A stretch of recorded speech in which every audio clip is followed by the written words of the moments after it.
Hi, I'm Jim. And I'm David.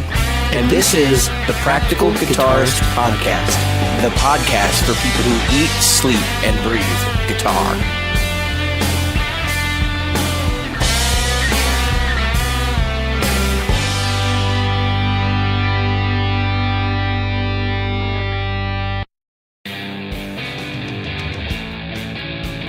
The Practical Guitarist Podcast is brought to you by Great Lakes Guitar Pickups.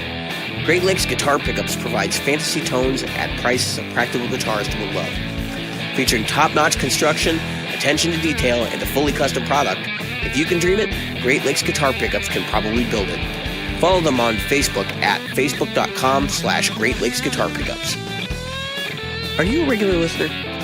Why not? David here reminding you of all the ways you can participate in the Practical Guitarist Podcast. Subscribe using your chosen podcast app. Review us on iTunes, Stitcher, iHeartRadio, or Google Play. Find our Facebook group at facebook.com/groups/practicalguitarist or on Twitter as @practguitarist. Support the show. Merchandise is available in our Threadless store at practicalguitaristpodcast.threadless.com. And donate to us via Patreon, available at patreon.com/practicalguitarist. Reach out to us directly via email at questions@practicalguitarist.com. Hello, Jim. Hello, David. So what do we got going on this episode? Well, I think this episode it's okay to talk about our new sponsor. Yeah. So you heard the bumper. We are now sponsored, sort of. We have an endorsement agreement with Great Lakes Guitar Pickups. It's Nick Bonger's enterprise. His slogan is loud and clear. As you guys all know, I've been using Great Lakes Guitar Pickups for several years now. I've known Nick for about a year longer than that, via a trade, actually. And, I'm really proud to represent their brand and talk about the product they have. So, consummate with that, we're going to be getting some pickups coming our way over the next months. Yeah. So what we're looking at is the conversation, well, kind of like this. We're looking at about a year. So what we're going to do is like this. We're going to have 12 giveaways. And that's the plan. In those giveaways, what's going to happen is David and I are both going to obtain what we call pickup mules. And there'll be guitars that may have already got some work on that front. Yeah, we'll talk about that in a minute. I'll be ordering one as well. And all that the pickup mule is going to do is a place neither one of us is using them for gigging or recording or anything like that, except for in this podcast. And what is it to do? It's to show you how the pickups will work in various situations, whether it's single coil. So we're going to have P90, single coil, humbucker. Whatever he wants to throw at us. Right. So he's going to throw you can bet that in 12 months, you won't see the same pickups twice. If you want to try to win them, we'll go over some details. Yeah, that's not all set in stone yet, but we'll have details posted in the group, and then we'll talk about it on the show when we have them finalized. So we haven't really figured out how we'll pick winners either. So that's going to have to be something that we do, down the road. So if anybody has some ideas, throw them by. I have some ideas, Jim, but we'll talk after the show. We got to pick winners different from you pick your nose. So you were saying something about your pickup mule. The first part of this competition for Jim and I really is to find a pickup mule for each of us. Yep. The joke being, of course, that Jim and I obviously have multiple guitars, but I don't have any I want to modify with pickups at this point. Like over and over and over. Because we'll be desoldering and resoldering. Yeah, I'm going to come up with a way to use a clip or something to just clip the pickup in there, because there's no way I'm going to be redoing my wiring like every month or whatever it ends up being. So for me, like, the main thing was I'm not as concerned. So the only thing that I thought of was, like, I need to be able to test a neck and a bridge pickup. So obviously dual humbucker guitars come to mind. And even Nick had suggested to us, well, you can get the adapter plates from GFS. So I went on the hunt, and actually right after we talked to him, we were kind of joking around, and I was pulling up BC Rich guitars and talking about buying a Warlock or one of the really cheap ones. Because I didn't want to spend any money on this, and this is one of those situations where just kind of looking around the internet, you find out what you can afford real quick. And I actually stumbled on. I figured, well, I'd like to have something I could keep to the end. And I was looking at Telecasters, but I'm like, but if I do a Telecaster, then I have to change the bridge, unless I get a humbucker Tele to begin with. And I'm like, this is not really probably going to work for me. And then we were both talking about Epiphone G400s, and then I ended up stumbling. I was like, well, why not an Ibanez? Like, they make really solid, inexpensive guitars. So, especially on the used market, and I know they're not super popular right now. So I went digging, and I found a number of S series guitars, and I talked to my wife about this before, and I said, if I was going to start buying guitars at all, I was going to try to buy birth years of my kids, 05, 10, and then in my case, and then also my wife and I's birth year as well, so 84 and 85. And it's really funny because there aren't really much in those categories. But as I started searching, I found out Ibanez S series were reasonably priced, used. Like the Indonesian. I think Korean ones for 2005, Indonesian for 2010. And I kind of trolled around for a couple of days. I could get one between $300 and $400. Well, this morning I got on eBay and I stumbled across, or yesterday morning, I stumbled across one actually right as I was posting in the group for $250. And it was not a junky one either. It's got the quilted maple top, 22 fret neck. It's got the ZR tremolo system, which I'm going to have to come up with an arm for, I figure. And the guitar looked like it was in pretty good shape. So I went ahead and said, all right, well, here's my pickup mule. I didn't post about it in the group because I didn't want to have to answer all the questions about, is this you ending Year of No Gear? Look, this is absolutely a tool for the show. I've already even had the discussion with my wife. It's basically like, I'm not modifying my existing guitars. They will, this will be basically used for this purpose solely. Now, that all things being equal, I do plan on playing this guitar a little bit because I have to be able to do YouTube demonstrations of these pickups. That's one of the things that's very close to my heart, is to show what they sound like. And then at the end, I want to be able to do a comparison. So I'm going to try to play the same material in each clip, so at the end we can kind of splice them all together, and you get, kind of this pickup sounds like this, and this was like, and kind of compare them all. But that the whole thing means that I'm going to actually have to be able to play this guitar. And if you've seen somebody pick up a guitar that they're not familiar with before and try to, crank out something that's meaningful, it can be very ugly. So, fortunately, this is a 25.5-inch scale length. It's similar to what I'm used to. The only difference being, of course, the locking. But I'll deal with that. Jim, have you made any progress? Have you found one yet? No, so I got You did find some other stuff. a little sidetracked. But as far as that goes, at first I thought I was going to get an SG because honestly I thought that would be where I wanted to be. But I'm thinking I might pick up something different. So I haven't really decided. I kind of want to do the HH Telecaster. So I might actually do that. You can find one. I mean, that's a good option. The thing with me is, like, I would have to be able to restore it to stock afterwards, and I didn't want to sink like $250 to $300 into a used Telecaster and then have to swap parts. Right. That was going to be too much money. So at least with the S series, all I have to do is buy a bunch of the $3 adapter rings from, which is going to make this guitar look hilarious. The $3 adapter rings from GFS. So hopefully that works out. I was figuring, like, if we get a set of Strat pickups, I just won't put the middle one in. Oh, actually, I think I have it. I didn't get an HH. I got an HSH, which means I can even accommodate Strat pickups. Well, but you're looking at a middle position. Yeah, well, my middle position will be body mounted. The others will be ring mounted. That'll be kind of funny, but exactly better than nothing, right? Oh yeah. But as you know, I'm looking at that. I'm also looking at possibly doing something very different that would be outside my own wheelhouse. So we'll see what happens and I'm what calling it comes now. up. You know that I'm going to go look at a legacy, right? You know that I'm going to. Oh, I didn't know you'd done that. I didn't know if you'd done that already. Yeah, no, I haven't done that. So I am going to go look at that legacy. There is a G&L legacy tribute locally that And I want to go check if out. it's not your cup of tea, I won't be upset. I will tell you this though: I'm going to bring my S500 to Gear Fest, so you'll get a chance to play them. They're actually kind of the pickups are a whole different animal.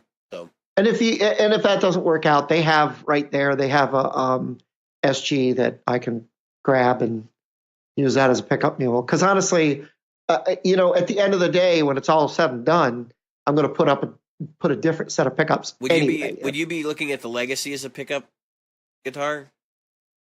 And see, that's just it. I'm thinking the Legacy is a guitar that I want to get as a Strat. Right, and I was going to say you don't want to do that anyway because that Legacy, the pick guards are proprietary. I know. Yeah, they're only off by like 2 millimeters, but they're proprietary. That was done on purpose. Yeah, so that they couldn't say there was right. But they do have a humbucker single telly there too. So I got a couple of options to look at while I'm there. Our local guitar center. I'm really excited about this. I'm actually looking forward because I've played. Obviously we all played a bunch of guitars, but very rarely do you get the opportunity to put this many pickups in one guitar and see what the pickups actually do. And that's why I'm excited. I'm glad that Nick has decided to partner with us for this because as I was looking at the project, I was thinking, I get really scientific with this stuff. We've still got the string challenge that we got to get out there, but I assure you the clips are extremely scientific in the sense that I literally played the same riff for like 6 months.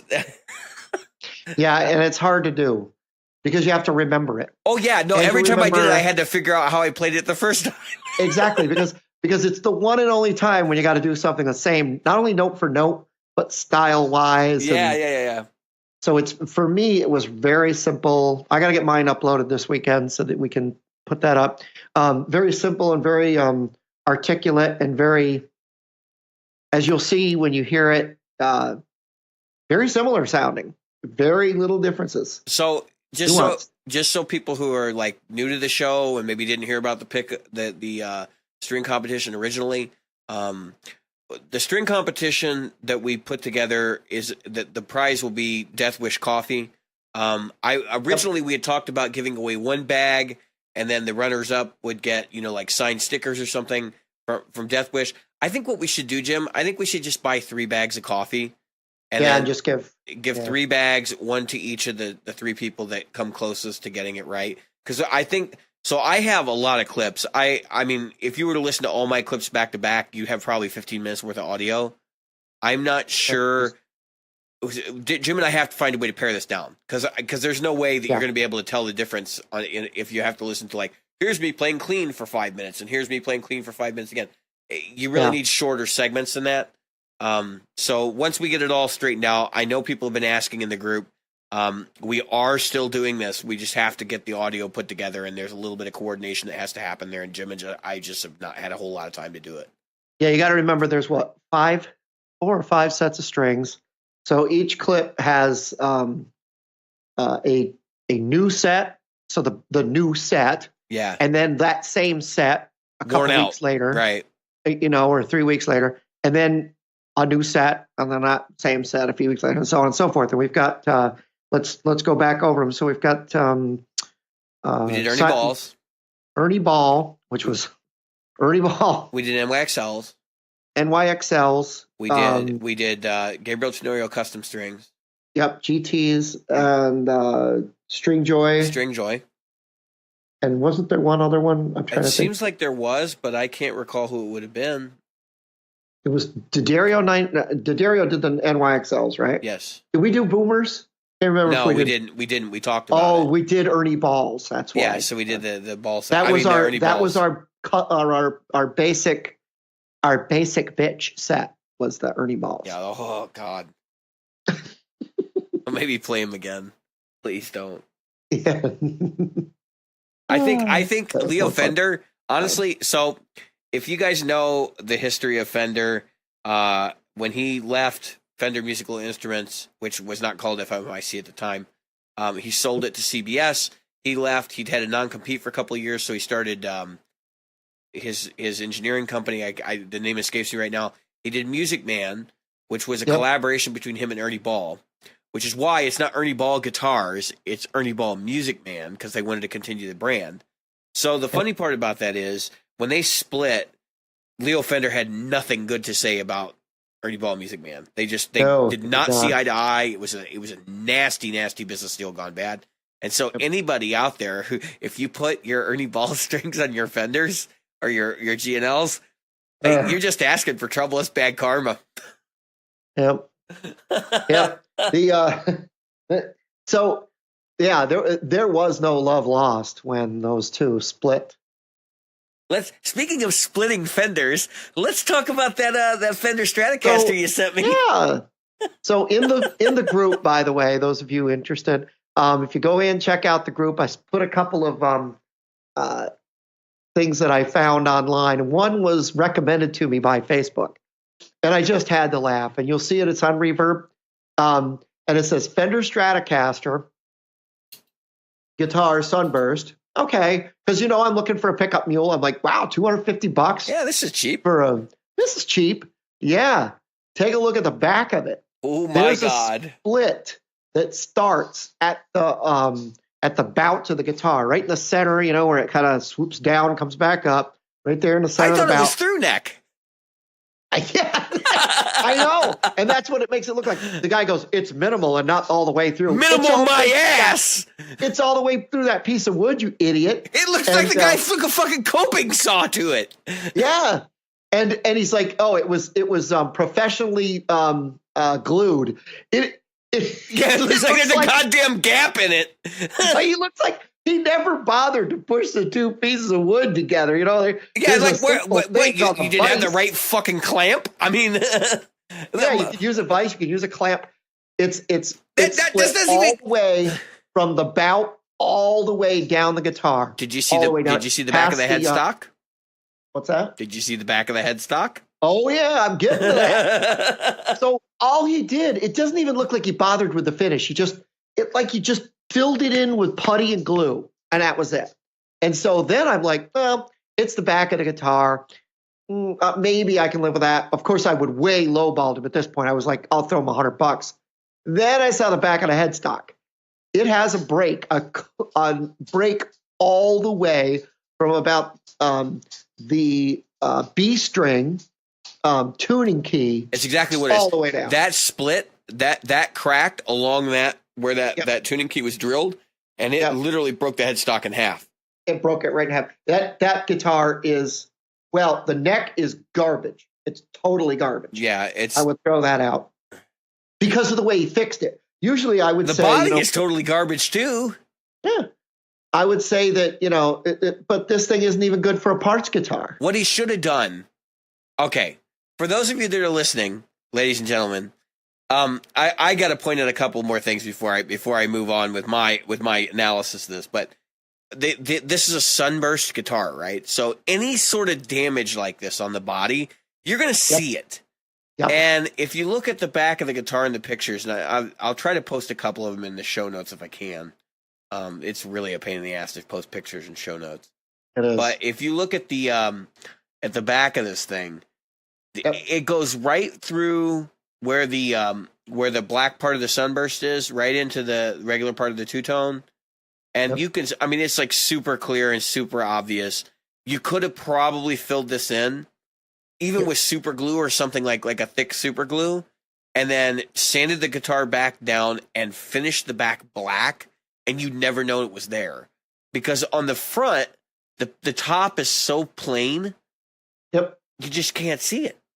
Right.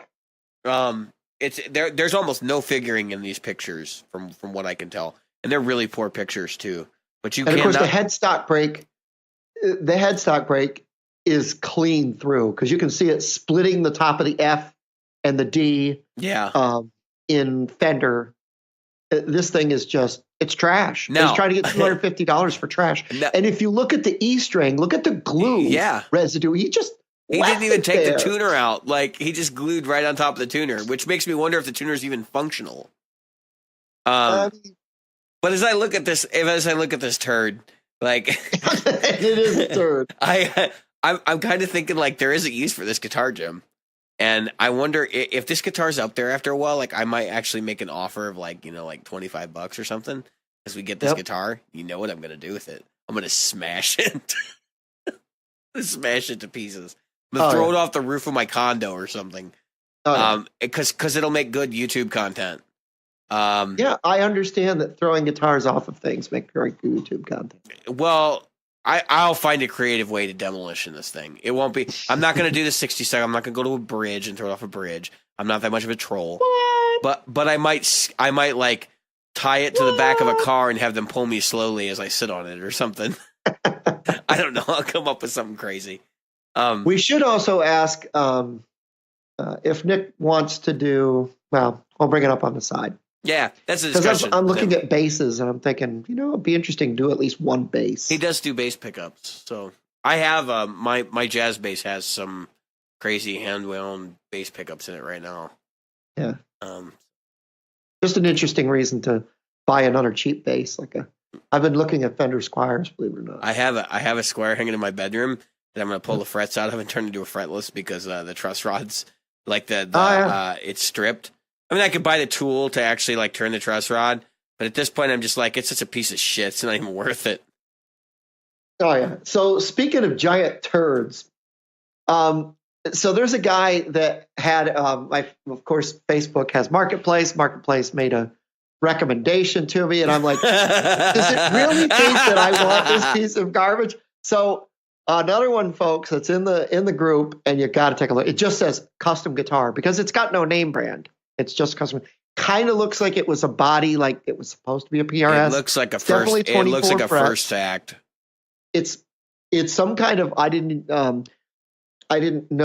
I'm not. I don't sure know what kind of pickups these are, but they are Seymour Duncan active pickups. Yeah, because the body's so much trash. You need active pickups. I wouldn't give $150 for this thing, and he wants $800. The art's cool. I mean, I'll give him that, and it stands up to what you're paying for. It stands up to the Ryan test, which is that it looks right if you're playing it. But as I look at this thing, if you look at the back, $800 for this? Really? I know, that's what I'm saying. $800 for a PRS knockoff. It was probably a Harley Benton or something. I could probably commission somebody to do art cheaper than that. That has. Oh my God, it's got a Dean headstock on it. Yeah, it's got a Dean style headstock. Not quite as pointy. Thing. And then they actually they did the finish all the way up the neck. Oh God. Now here's the thing that never mind. I lied. This thing looks terrible. Here's the things I like about it. Yeah, I don't. You can see the spider now on the back and the web and everything. At first, I thought that was some kind of weird thing that was reflecting in his room, like it was some goth kid or something. But then I realized that was in the finish. But if you look, so it's got Grover tuners. I mean, lock-in Grover tuners, right? Yeah. For $800. And then it goes downhill from there. It's obviously a kit guitar. He did say it was custom built from a kit, hand brushed professionally, blah, blah, blah. It's a bolt-on. It's supposed to look like a glued-on, but it's a bolt-on neck. I'm just not digging that body. There's something wrong with the fact that it has 24 frets fitting that body and where it meets the... the other thing is, this is obviously set neck. Well, no, it's a bolt-on. No, I'll bet you this was supposed to be constructed set neck, and they put it together bolt-on. Because if you look at it, where that is, the screws for the bolts are going right underneath the pickup cavity. Yeah, that's what scares me about this. There's a lot more. There's a lot more going on here that's a little weird. But that piece right there, I mean, this is kind of similar to you said PRS. It is, the body is just the wrong shape for 24 frets. It just doesn't look right. Nope. Nope. Everything looks wrong with this guitar. At the risk of going 260 cycle on it, this thing has no market. So I'm going to give 2 thumbs down. This is pretty crappy. Jim, you've been this stuff's just been showing up for you lately. Like we I'm telling almost you, and have I'm to do an ads episode because of this. Like he sent me both of these this evening, and the first when this one he sent me, and I'm like, yeah, I mean the front of the guitar is cool, the back of the guitar looks like shit, and then as I started looking at it here, I'm like, there's some other issues with this thing, and the tuners are not mounted straight either. By the way, I think the problem is no, they're not. And I think the biggest problem with this one that I have that I as I look at it more and more, none of the artwork makes sense. No, I mean there's a skull in a bunch of green flames. I'm not sure. I have the logic. This guy got really high and came up with this concept and then painted it himself. But then the back is black and white, which I think if he'd have stuck to one of the concepts, it might have worked. But so the black and white back with the skull in flames. I wondered if that was his attempt. Then the flames go up the headstock, and you think, okay, you're going to get flames at the top. No, let's put a spider in a web at the top. What? What's a spider in a web got to do with the flames? Isn't the spider going to get burned? I'm not sure. I guess I just don't get the whole new heavy metal scene. I'm lost in it. This has nothing to do with heavy metal. This is definitely a fugly guitar. Yeah. If you guys have some more fugly guitars, please feel free to share. Post them in the group. We like to laugh at them. We love fugly guitars. It's just one of those things. As Jason Fugmonger shared today, Mr. Yngwie Malmsteen, Aeolians. I was saving that for the outro, but okay, Aeolians. The Aeolian scale. What do we got now, Dave? Because Aeolians. Aeolians. Yeah. You got to see the hand, Jester. Mm. All right. So what's next? I got to get my hair up like that. That's what's next. Yeah, you got a long way to go for the hair. We talked about, here's my conversation for the night. I have an S series, Epiphone G400s. We need to talk about, I had an interesting thought. Because now we're having to change the seasons, and here it's been really cold the last 2 days. It went from 80 degrees on Monday or whatever to 40 degrees the next day, and it's been between 40 and 50 yesterday, and then 40. I think it got up to 51 today. So we've been actually tonight we're supposed to have a hard frost. It's going to be 20 degrees tonight. Gosh! Back up to 40 and 40s and 50s tomorrow. So. It's going to be this way basically for the remainder of the month. I think we have one day in the 60s on the thing. So winter is here. Not winter is coming. It's here. But this brought me to the point I was thinking about, like, how do people deal with playing in adverse situations? And I can remember several years ago seeing, I think it was the Utah Olympics when they were in Salt Lake. And there was bands playing in this open venue. And it was cold as shit. And I'm like, really? Like, you're going to make these guys not wear, gloves and play their instruments on stage? Like, how do people deal with that kind of stuff? And there are other adverse situations. Obviously, high heat is another adverse situation. Yep. And that kind of stuff. That's a good question. I played outdoor gigs in all those, and unfortunately, some indoor gigs in those positions. I wish I could say it wasn't, but it was. Because what'll happen is they'll say, "Oh, you know what, guys? Just stand over there by the door." Yep. And if you've ever suddenly played, you can hear your guitar going out of tune while you're playing. Oh yeah, it's just horrible. So let's talk about those. So let's start with the cold. You're about to deal with the cold. We're going to get cold here shortly. So how are you going to deal with the cold? Well, not just playing in adverse situations. All right, you can't play in gloves. I mean, let's face it. You can't feel your face. You just got to freeze your dick off, or your. So how do you keep from? Because you can get problems with your fingers. How do you keep your fingers warm when you're playing in gloves or without gloves? Because I do have some ideas for you. You probably have more than I do. Fortunately, I have never had to put myself through like playing in freezing conditions. Yeah. I have been in that situation where I've had to play near a door. Or my personal favorite is the club doesn't turn on their heat or their AC until like right before people go on stage and people start coming in the bar. That one's bad too, especially on hot days. And you go in, it's like, especially if you have to set up for like 2 hours before you play, because you set up and then you sit around and you wait. and they don't turn the AC on. And you're like, what the fuck? Like, just give us something, Yeah. water or something. Like, this is insane. And I've had the same thing happen with heat in the winter too, but it's never really that cold. Like, you could be in there and it could be 50 degrees. Yep. You're setting up, so you're not wearing your coat, but you're cold enough. You're like, man, I really don't want to sit here that long. Yep. But so nothing guitars like aren't those so guys. bad. It's really not so bad in the winter.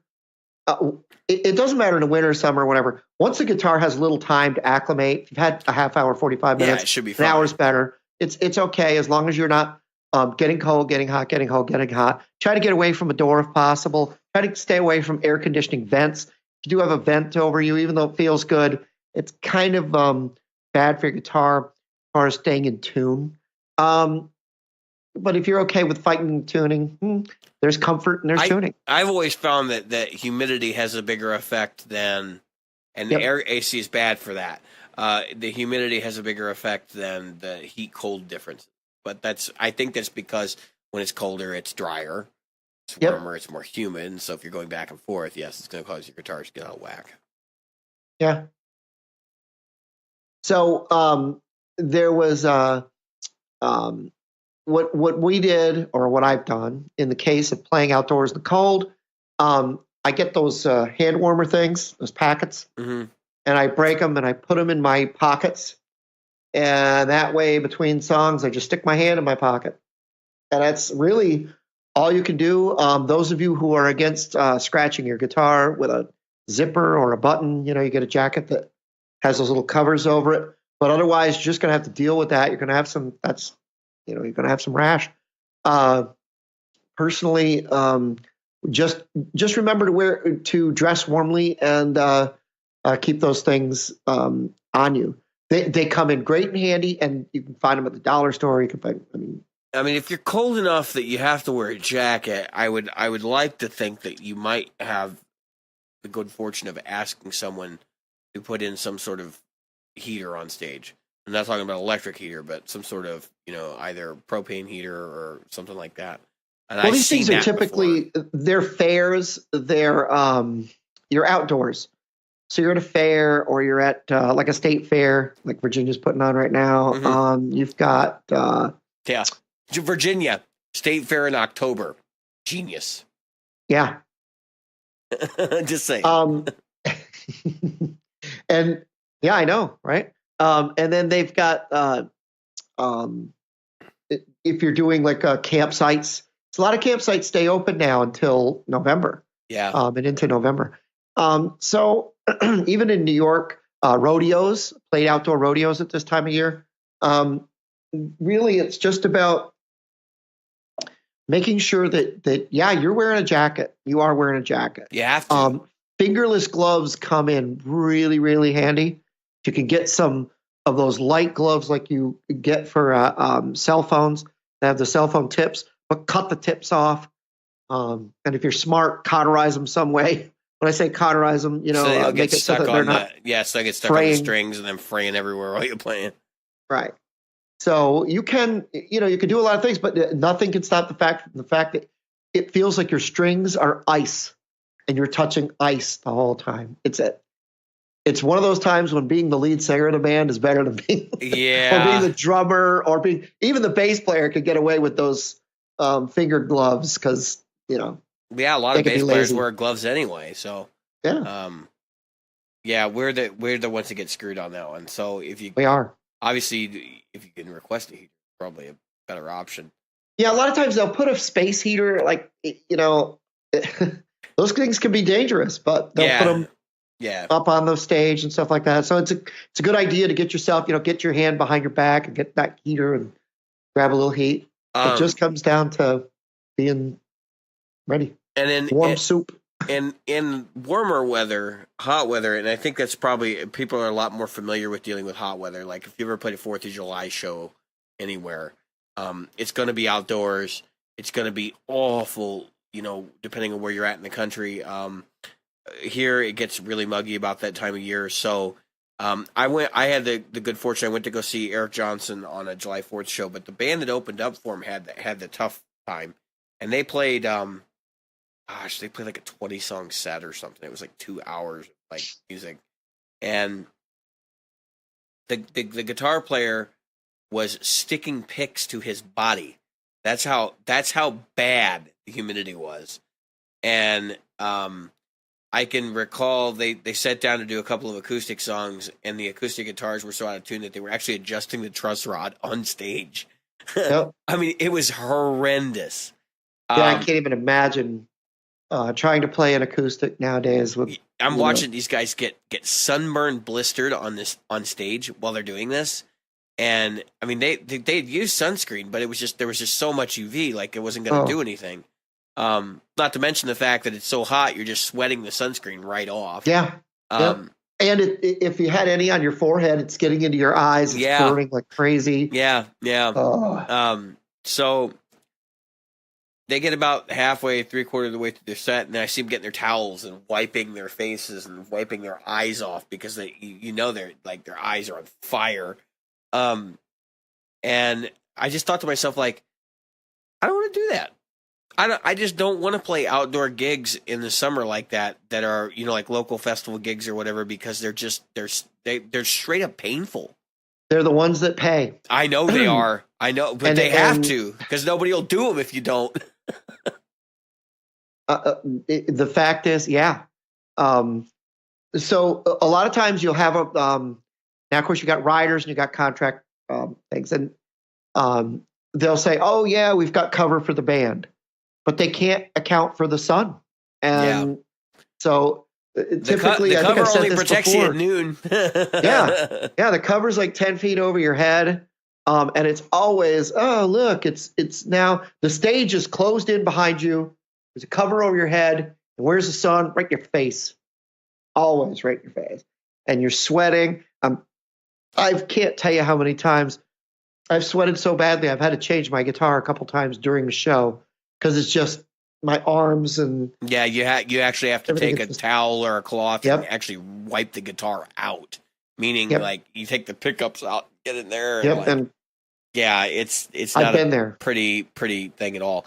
And you're washing that fretboard off, and you get the gunk off it, the gunk off your strings. You wonder why you want to change your strings a lot during that time of year. You see why. Yeah, and so I think that's harder on the instruments for the summer stuff, I think, than the cold, only because like acoustic guitars will split if they dry out or anything like that, and they can get in those kind of conditions where there's just the sun's beaming down. The one that actually frightens me the most, and fortunately is one I've never had to deal with myself, but is rain. And I've seen a lot of people have to play a gig in the rain. And that's another one. And those are dangerous. They were more dangerous when we were doing it in the 70s and early 80s. But they're still dangerous today, even. I mean, you're dealing with electricity and rain.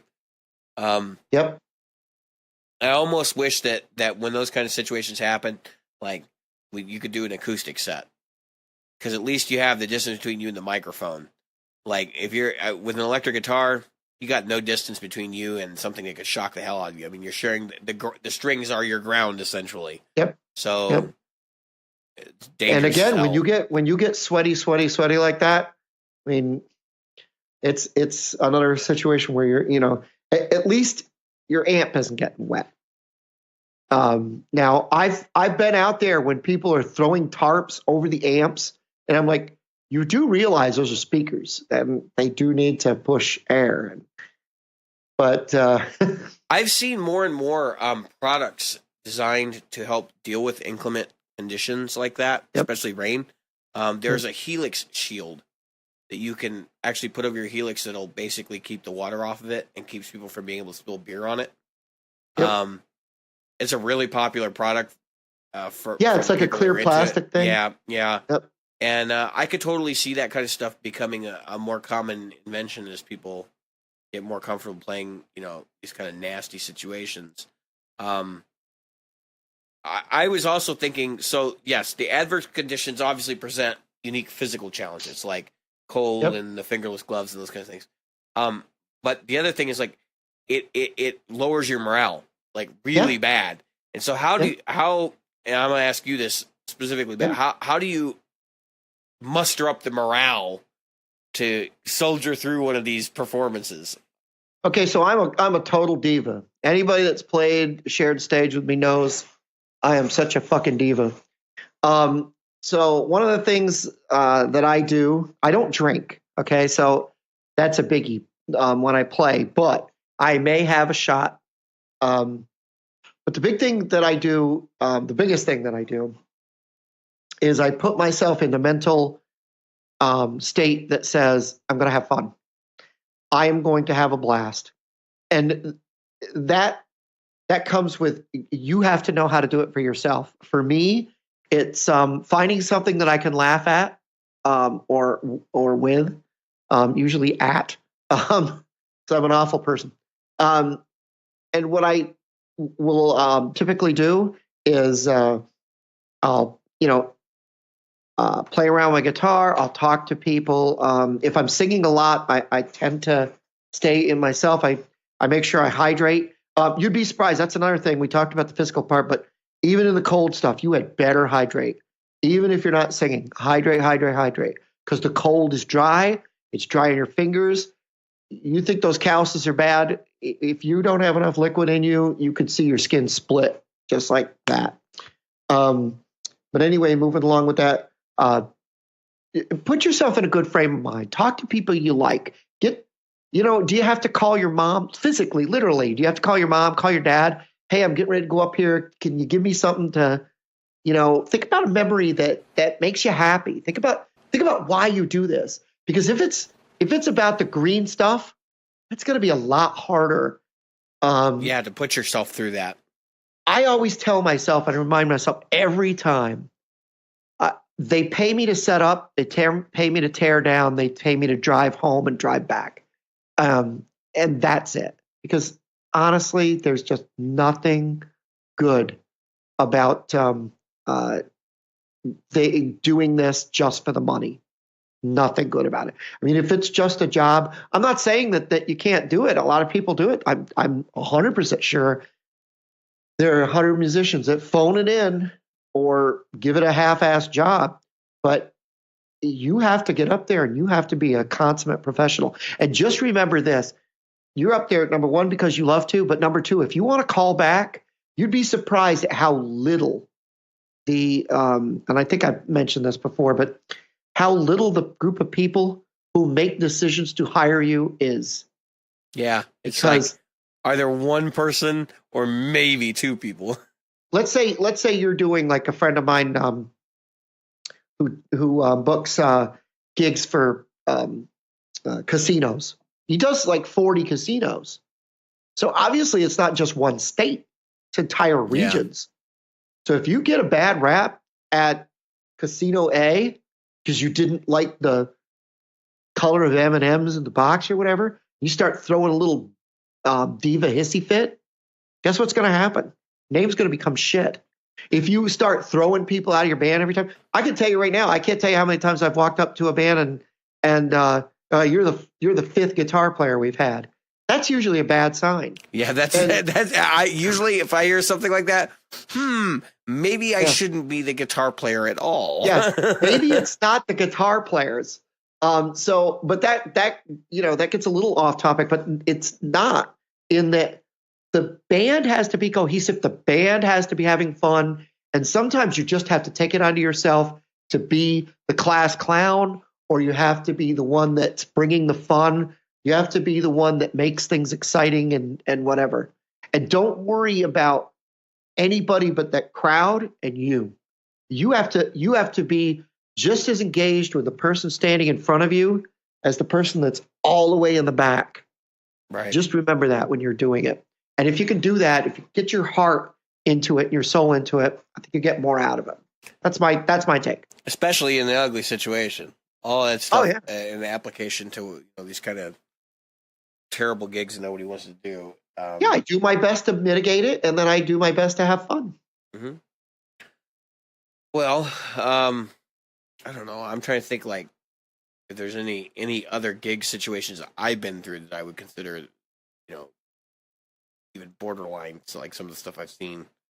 How about a night when the bass player isn't on or the drummer's just totally? I've had nights when the drummer. I actually have had bigger problems with that than anything else. Because I played with people who are drunk on stage with me, and I'm sober, so I'm looking at them and going, "What the hell do you think you're doing?" You know. Granted, I was a younger kid at that time. It was like we just kind of laughed it off, you know. You move on, but like as an adult, if somebody did that to me now, I would just shake my head and be like, "All right, this isn't working." Because you know we expect people to be at least responsible enough to make sure that they can actually perform. Especially, you know, if you're looking for the caliber of musicians that most of us are looking for nowadays. I don't know. I think there are probably some nasty situations that are not necessarily environmental ones as well, like, you know, going into a place where you've had words or something wrong with your writer or, you know, a contract dispute, and then you still have to go out and play. And classic example was the one I saw recently, and I think maybe you sent me the video where AC/DC and Deep Purple had that fight. So as the story goes, and I'll try to relate as best I can, as the story goes, Deep Purple was supposed to go on stage. Deep Purple is obviously known for being kind of fighty, all right? And there was an argument going on between the singer and keyboard player, or the singer, guitarist, and keyboard player. And so they just said, fuck it, we're not going on stage. There's a big festival gig they're headlining. So they're panicking, and they're going, who do we get? Who do we get? And that, correct me if I'm wrong, it was in Australia, right? Right. So they call up AC/DC, and they're like, can you guys come down and fill in and play this gig night? And they said, oh, yeah. They thought about it really quickly, and they said, yeah, we can do it. So they hop in their limousines, and they get shuttled over to where they're performing. And as they're getting on stage, the Deep Purple comes out and says, no, we're going to play. We got this. We're going to do this. Yeah. So AC/DC's already setting up, and the crowd is getting excited because they're like, oh, AC/DC's here. Like, they're going to play. And then Deep Purple's like, no, you're going to get off the stage. And this eventually ends up in a fist fight. And some of AC/DC's techs are fighting some of Deep Purple's techs. Yep. My understanding is that AC/DC pretty much wins. And that as you know, I recollect, it appeared that they both got to play that night. That Deep Purple played first, and then they didn't get to play that night. That's right. So here's what happened. Deep Purple said, "Okay, we're gonna play first. You guys can play. You guys can play after." So Deep Purple played. They got to the end of the set, and then they started tearing down the stage, which resulted in another fight with more ass kicking. And AC/DC never played. And some arrests, but nobody in the bands were arrested. No, the band members stayed out of it, but the techs and the roadies and everybody got into a bit of a fisticuff. What's that song? There's a Motorhead song called "We Are the Road Crew." I was listening to that the other day, and I'm like, that reminds me of AC/DC fighting with Deep Purple. What a time, man! It was a great show, though. I mean, it had to be. Oh yeah. And I think that the behind the scenes thing would have been much funnier and more interesting than what happened on stage. Honestly, do you know what my fantasy was when I was hearing him talk about that? And this is purely for our show's audience, and they can laugh about it. Is what if Dave Chappelle had gotten that as one of his true stories, and then you know, if Charlie Murphy didn't have to be there, but they get somebody from AC/DC to talk about it, and then they reenact it with Dave Chappelle playing, you know, like Richie Blackmore or something. It would have been really, really good. I think as I watched that video, I've watched it a few times. As I watched that video, I enjoyed it so much in the fact that the way he tells it and the way it comes across, and the whole what's the word I want? The whole thing where so many people get caught up in their own little worlds. You know what I mean? And they forget that there's still stuff that happens that sometimes can be bad. But you look back and it's hilarious. Well, I guarantee you, Deep Purple, that like the surviving members of Deep Purple are still laughing about it. Oh yeah, I'm sure of it. And they probably all drink together and laugh about it now. I mean, Sure. that's like that. There's some stuff that's gone into that movie, Almost Famous. That if you're not aware, Almost Famous was a movie by Cameron Crowe, where, because if you don't know who he was a writer for Rolling Stone. Yep. And decided to go off and start making movies. So one of his first assignments as a writer for Rolling Stone was to interview famous bands, and like Rolling Stones and Led Zeppelin, who a lot of people said that movie is loosely based on an amalgamation of like Led Zeppelin and some other acts. But as you watch that movie and you hear them name drop some of these other famous people, and they're playing poker in like back rooms for groupies and stuff, that stuff was going on. And Cameron Crowe didn't fill that movie with bullshit. Like, that's stuff that he saw, Yeah. And we tend to forget, like, those situations spill over to on stage. They absolutely do. I mean, think of all the fights and drama that we've talked about just on this show with guys like Richie Blackmore and the rest of Deep Purple, or in this case, AC/DC throwing down with them, or I don't think we talked about it on this show, but Guns N' Roses and Metallica. Metallica threatening to beat Axl Rose's ass backstage. Yeah. And like all that stuff. You cannot tell me that did not affect what they were doing on stage, but they're good enough that it's still a good show. Nobody's going to complain about the performance, but that maybe the band feels like they didn't give it their all because they're distracted, or they had some other horse in the race that we weren't aware of. Right. I honestly think that may have had something to do with the riots in I think it was Canada, or was it? Yep. States. That the riots that were surrounding that tour. Yep. The Metallica tour. Well, once they had established that they didn't like Axl all that much, I think Axl may have been like, well, fuck it, I'm just not going to go on stage until like 2:00 in the morning every night, and then we'll just watch people riot. And he's the kind of guy that I feel like if he wanted to get somebody, he would be very cerebral about it and take that kind of approach. Yeah, and he was totally trolling. It may have been. I would not shock me one bit if he would. Do I think that somebody like Hetfield would troll? I'm not. Hetfield wants to come on the show. We could talk about it. Again, don't take this as me hating him, but I don't think he has the intellectual style of anger like that, where he's going to come up with some complicated solution to get back at people. Prince, on the other hand, did and was also physical too, because he was abusive with Morris Day. That's right. And they got into a fist fight on stage at least once. Yep. Because they toured together and they could not get along. No. Well, no, not in the least. I think Prince was just pissed because Morris Day was performing his music, because he had written it for Morris Day at the time, and he sees all the fans going nuts for them, and he's like, what the hell? Like, don't they even realize that he didn't write this? I did.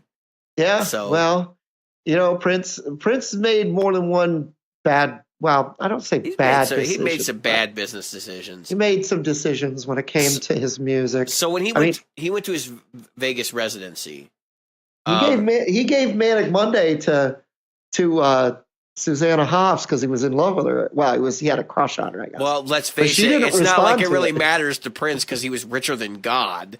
I mean, well, he obviously cared though about the thing. I don't think it was about money for him, because no, it was not at all. If you look at what he did as far as his music goes, he still got they block covers on YouTube. You can't you're not supposed to cover his music, which I found is surprising that Metallica's cover went up there. But they're starting to change all that because the new owners of the franchise realized that in order for the estate to exist and to become a foundation and all the things that that they want to do with it, they're gonna have to start making money off some of this stuff. So yeah, that's what I'm saying. And he didn't want to. So if you look at how he treated his music, I mean, that's one guy you'll never see Weird Al do a spoof of. I saw an interview with him on I think it was BET, and he did an interview, and they were asking him like, why don't you let other artists cover your music? And this was probably, I would say, probably 15 years ago now, and he said it was really interesting the way he phrased it, but it was like, look, I own my own masters, I own my own mixes. Not a lot of people can say that. That means I have the industry by the balls, pretty much. But then it was, at the same time, he was like, I don't want my music to be tainted by the perception that I'm licensing it to any idiot that wants to cover it and modify it and change it as they see fit. And that he wants to have control over how his music gets performed. In other words, we've seen things like, I think what, the guy from Soundgarden, what's his name? Chris Cornell. He did a cover of a Michael Jackson song, right? And he completely reinvented that Michael Jackson song. Prince was not okay with that. Prince was like, I wrote the song. It was supposed to be performed this way. It should be performed this way. And I think it was more or less that he was afraid that it would devalue his performance of the song. In other words, if he has a performance out that's very popular and people buy it on a CD or whatever, and that's what's selling that CD, and then suddenly this other guy's version comes out and people prefer it more, and they forget about the Prince version, and they're not buying that anymore. Like, he's protecting his own business interests there too. But there's also, this whole like, I wrote this music in a certain way, and I expect it to remain that way, and I don't really like people revamping it all that much. Not a big guy on sampling. I can't really think of any instances where his music had been sampled. I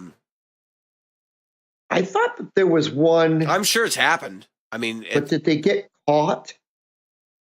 What if the people? I wouldn't be surprised. I wouldn't be surprised if he authorized it. But it would be like a thing where he would have to authorize it because he was very particular about not letting the record company, when he was using a record company, not letting the record company license his music to anybody who wanted it. So if you don't know right now, if you want to play cover tunes as a band in a live venue, the venue is responsible for your ASCAP and BMI, your ASCAP and BMI stuff. If you want to record a tune, you have to broker a deal, which is not super hard to do. I forget which group you have to go through. It's like an ASCAP BMI type thing where you go through a place that actually arbitrates for you, and typically it's a flat rate to record a performance of another artist's work, which is why services like DistroKid can actually handle that arbitration. But there are some instances, like with Prince's music, where you would not be able to do that. I think the Eagles are the same way. Yeah, I'm sure the Eagles would probably block you. I mean, it just sounds like Eagles, Beatles, Prince. Who's the other ones? Oh, Zeppelin. I'm not. So Zeppelin actually. So they do pursue people for not paying ASCAP BMI in live venues. I do know that for a fact because I know a band that got a place shut down. But I'm not sure that you couldn't license their music for performance. Actually, I don't think I've ever heard anybody do a Zeppelin cover. But then again, why would you want to do a Zeppelin cover? Because half the Zeppelin songs are from other people. So yeah. I mean, yeah, Zeppelin songs are pretty much covers anyway. A lot of the ones that people like are. I mean, they're very similar songs. There may not be a straight cover, but there are similar songs that you could go license. Yeah. So, and it's fine. You can fake Zeppelin pretty good without actually having to do Zeppelin if you want to. If you're going to be, let's face it, most people are not recording cover records. No. You know, if they're a cover band, so it's not as big a deal for that kind of situation. Although I've thought about it, like it would be nice to cover a couple songs and put them out on iTunes or whatever. I may still do that. It's been a consideration of mine. But you got to be careful with that stuff and make sure you get licensed properly and appropriately. I don't even know how we got on this discussion. I think we were talking about stage fighting. And ZZ Top, I was reading at some point, had some pretty embittered arguments on stage. like backstage, and then went on stage and played a show afterwards. Yeah. Or it doesn't have to be a fight either. Think about Ozzy and Brad Gillis going through that situation. And yeah, I think we spoke about that. Brad Gillis was really in a bad situation. That was bad timing. Well, Brad obviously overcame. He did, obviously. I can't think of any situation where people didn't like muscle their way through a situation like that. But in Ozzy's case, like for him specifically, I mean, Randy Rhoads is and was still his best friend. Let me tell you something. The man that got the shaft from the band, he stepped in to fill a really tough pair of shoes was Jason Newsted. And I don't think anybody. If you look at that was an embarrassing moment in rock music. Yes, it was. Because if you look at any interview with Jason Newsted, he has never, ever made a bad, snide comment, nothing when it comes to Metallica. And the way he tells the stories, he never puts it on them except to say they were just guys having fun. It was a tough situation. And, he's just like, I just didn't get where I was. Like, I thought I was more important than I was in that situation. I felt like I was a member that wasn't. And I'm always shocked when I hear him talk about his love for Cliff and his respect for Cliff. But it was like the band didn't respect him because he respected Cliff too much or something. It was weird. Yeah. And then, of course, they bring in Trillo, and I still don't know what to make of that guy. I have nothing good to say. He's a cartoon character. Yeah, he's a meme. He's a walking meme. He really is. I have nothing good. All right. I have nothing good. Because do you know who he reminds me of? Who's that? The guy Fieldy from Korn. Yeah. And it's like Metallica had to stay relevant, so they picked the guy that was closest to the relevant band at the time. Well, I mean, they pretty much traded bass players with Ozzy, right? Yes. Do I remember that right? Yes, that's correct. Yes. So Jason goes over and works with Ozzy. Well, before that, he had another project that was going on in the middle, and there was a whole thing where, because at the time, was it Voivod? Can you go back? Maybe. At the time, Kirk Hammett and Lars went down because Hetfield was in rehab at the time. They went down to see his band and see him just to be like kind of nice and like extend the olive branch because they realized they'd treated him like a dick. And Newsted had already left. They went backstage and he was gone. He was like, "Fuck them," and he knew they were there because they were sitting around talking about it. They're like, "Did he know we were here? Like, do you think he knew?" Absolutely knew. You see a fucking limo with those two guys hop out of it, coming up to a venue that's small enough that you could throw a baseball from one end to the other. Yeah, no, he knew. He's just like, "Fuck this! I'm not sticking around for this shit." Yeah, they're not. Yeah, I don't think there's any. Again, he's spoken so nicely and so highly of everybody he's worked with. He's the kind of person that I think you'd like to hang out with. You'd love to have a beer with. It's kind of guy that you could get along with. I'd like to ask. I have some question for. I'd like to have a conversation with him. I'd love to see if we could get a hold of his publicist because that would be. Yeah, because I'd like. Well, the question I would ask him is like, how do you feel about having your bass pretty much removed from Ride the Lightning?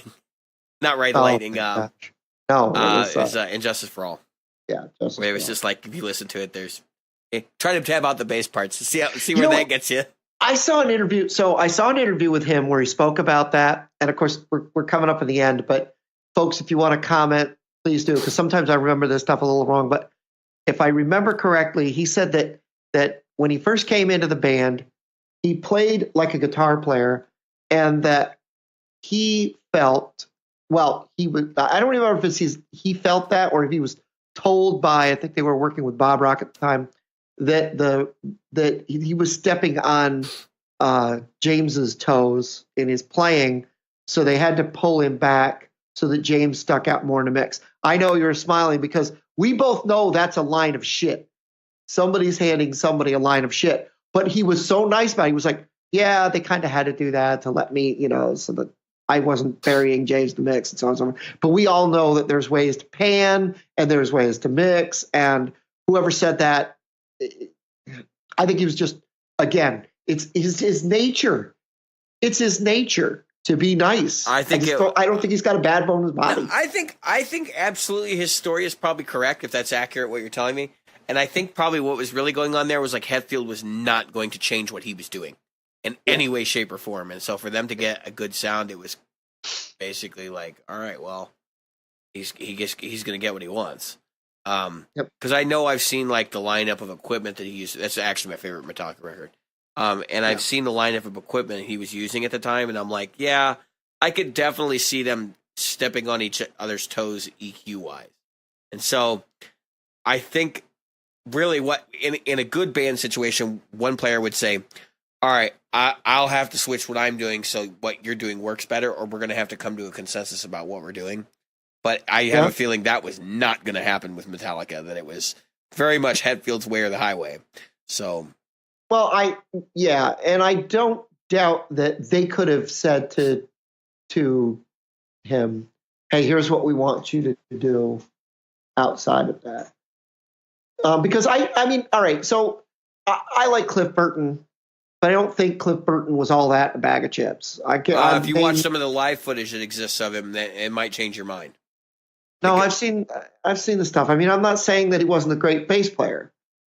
I just mean that there are people who have played as well, and maybe since, maybe since, not at the time though, and that's why where I kind of go, yeah, there are guys doing different things, but not doing what he was doing. Well, okay, maybe in the context of metal. Well, but you can't say his approach to bass was basically using it as a lead instrument instead of a rhythm, and that's why I say, like, in metal, that definitely was not happening, and now that's kind of gone the other way. You've got guys like John Young and various others who have kind of, well, we see a shift from the guitar players too. You got guitar players dipping their toes in the bass player pond now. Yeah. So, it's he definitely influenced that genre. I still think he's a fantastic musician outside of that. We don't really have any examples of work to my knowledge. No, that's just it. But he was so young. Right. So, I mean, who's to say what he would have actually done? But I will say this, like, there are people who go around and compare him to Jimi Hendrix, like the Jimi Hendrix, they've called him the Jimi Hendrix of bass guitar and stuff. And I'm like, I take issue with that because Jimmy was not old either. And he had a huge body of work in 2 years. Right. That still has stood the test of time.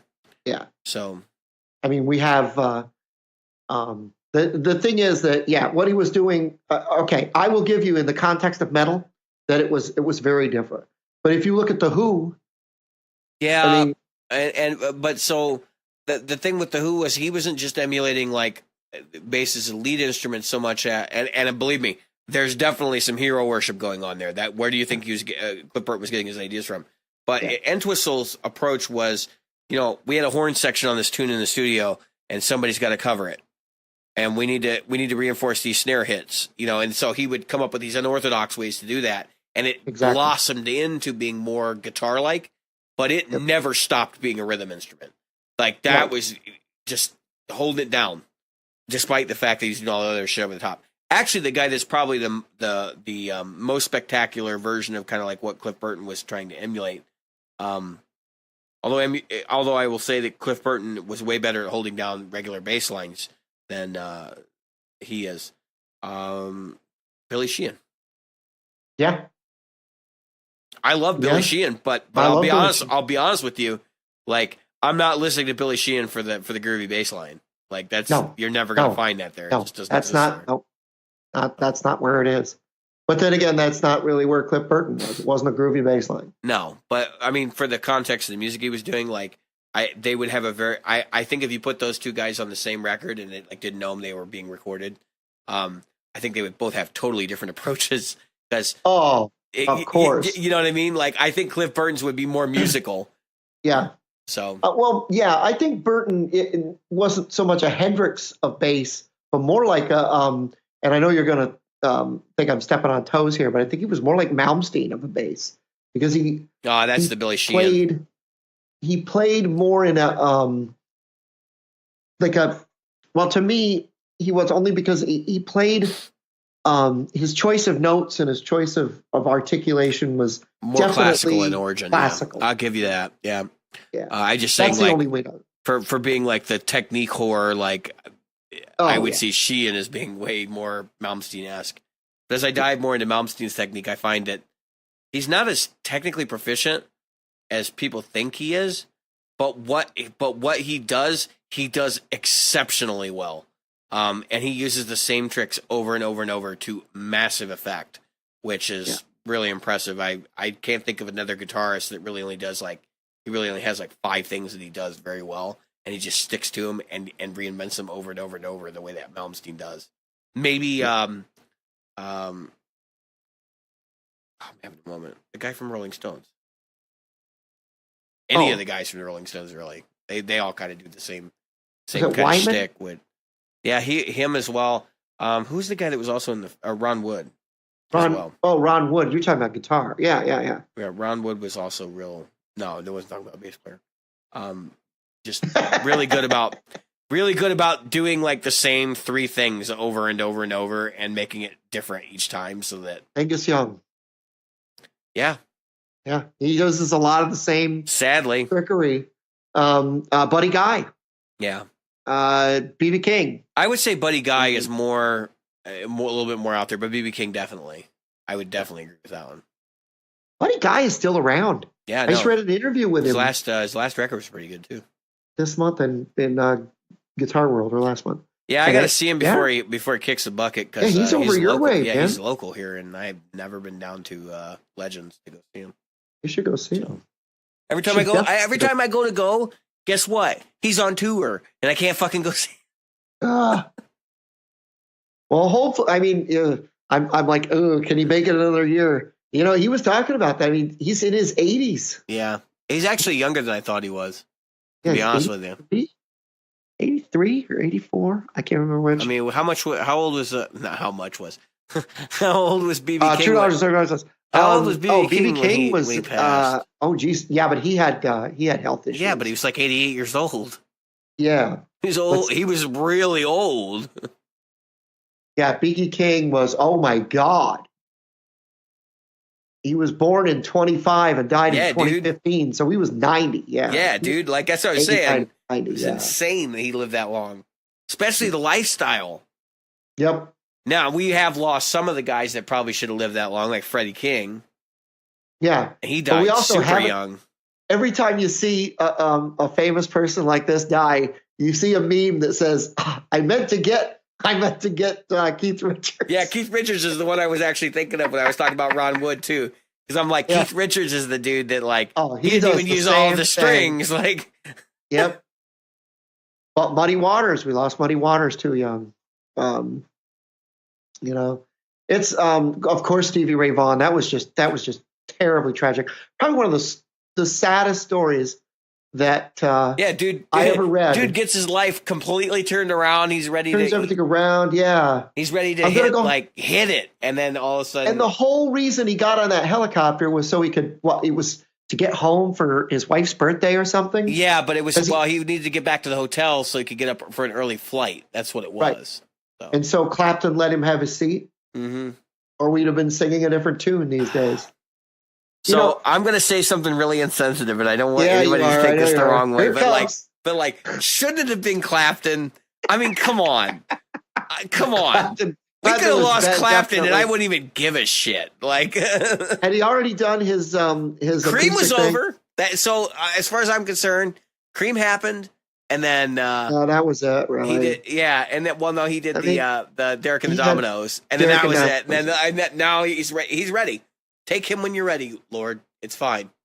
Yeah, it's good of you. It's good of you to put yourself in the position of telling. I can't wait for the hate I understand. I understand the reason that it went the way it did. That was his will. But couldn't it have been the other way? Couldn't it have been the other way? So Buddy Guy is 9 years younger than B.B. King. Yep. So he's 82. I say only 82. I hope I can live to 82. There's clips and of Buddy I hope Guy I can play guitar at 82. There's video clips of Buddy Guy sitting in the back of the club at a Hendrix show. Oh my gosh, it's just incredible. Yeah.